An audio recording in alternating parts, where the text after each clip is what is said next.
gentleman who loves progress was born.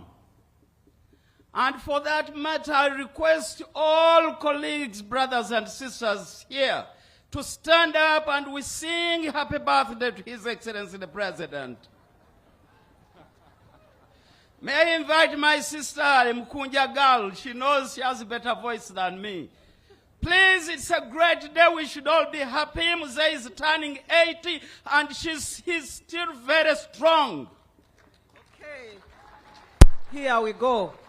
Happy birthday to you.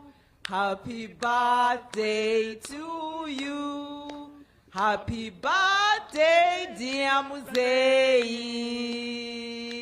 Happy birthday to you.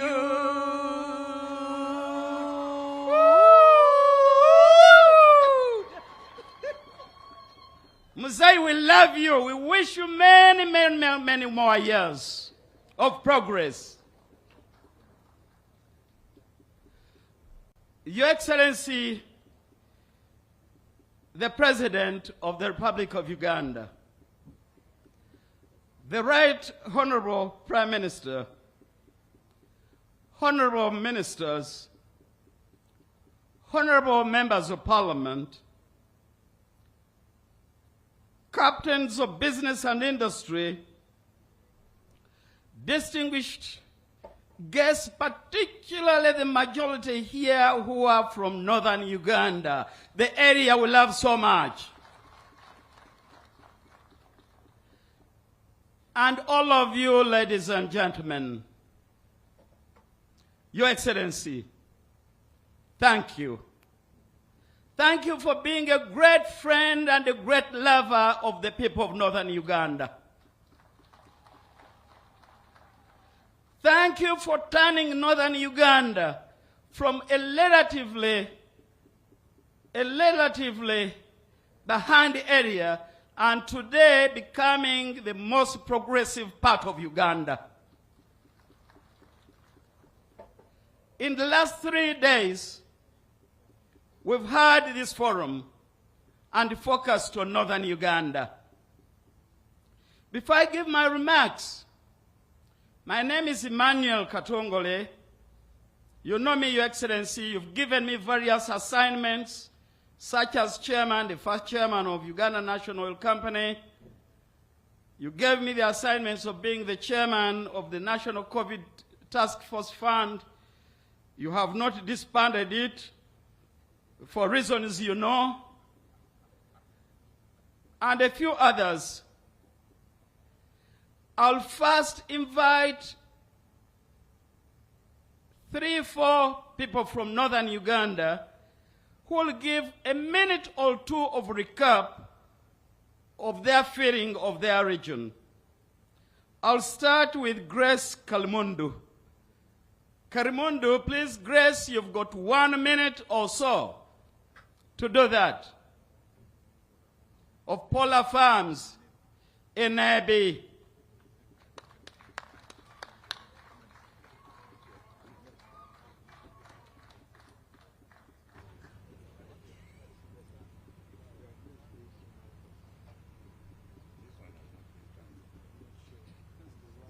Good afternoon, everyone.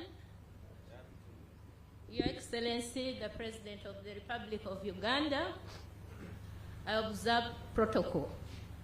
I am called Grace Kermondo. My husband is called Kermondo Gilbert. Polar Mix Farm is a family venture which started in 2011 with only 4 acres of fruit and non-fruit trees, and then growing of legumes under these fruit trees. But because of interest of time, I don't want to elaborate on all that we have because it's a lot now. Because as I speak now, we have over 150 acres of non-fruit trees, over 30 acres of fruit trees. Your Excellency, I'm pleased to inform you that we are rearing goats. And only last month, we got 85 kid goats. My interest here is to tell our people that actually we can create wealth with agriculture in northern Uganda. Because I have been in this, when I left bank in 2015, I was already doing it at a small scale, but for the 10 years I have been in farming, I have sampled almost every crop that is grown in Uganda, and they have all been doing well.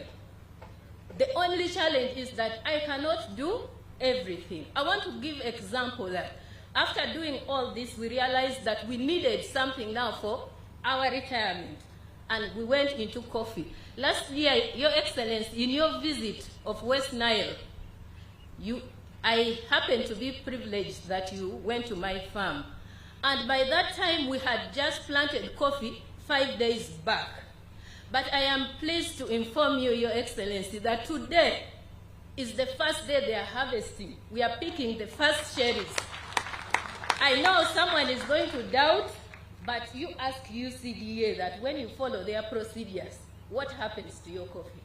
The coffee is already fruiting, and up to today now we have 90 acres of coffee already established. We are targeting to have 100 by next year.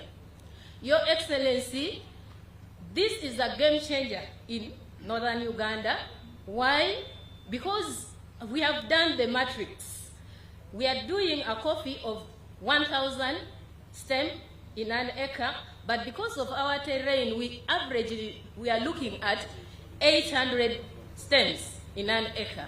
Now, when you do that calculation in terms of money, we are anticipating that at least from a tree, we are getting about 2 kgs, 2 kilograms.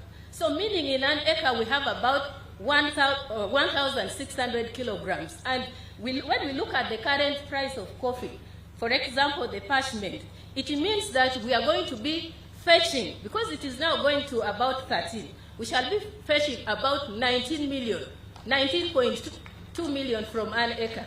Your Excellency, because of time, they are pleased that we humbly placed before you when you came to the farm. As a family, we request that and humbly beg that you employ into that, because if at this current state we are employing over 100 people, what if now the government comes in to hold our hands? And Your Excellency, something happened that when you came, because no one has ever established that size of coffee, now they call it is your coffee. The burden is now, everyone is coming to me to give them seedlings, which I do not have the capacity.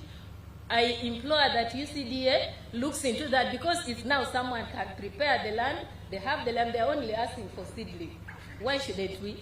I thank PCF for giving me this opportunity. There's a lot to see at Polamix Farm. Please come there. Thank you, Grace. Oh, yours, these are yours. Thank you, Grace.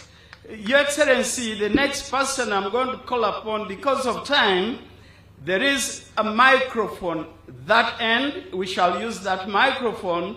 The next person is Honorable Professor Ogenga Latigo. Professor Ogenga Latigo, Your Excellency, is a very interesting man, because he's a politician, but when we are talking business and when we are talking of farming, when we are talking oil and gas, he forgets his political angle and he talks very good things about business.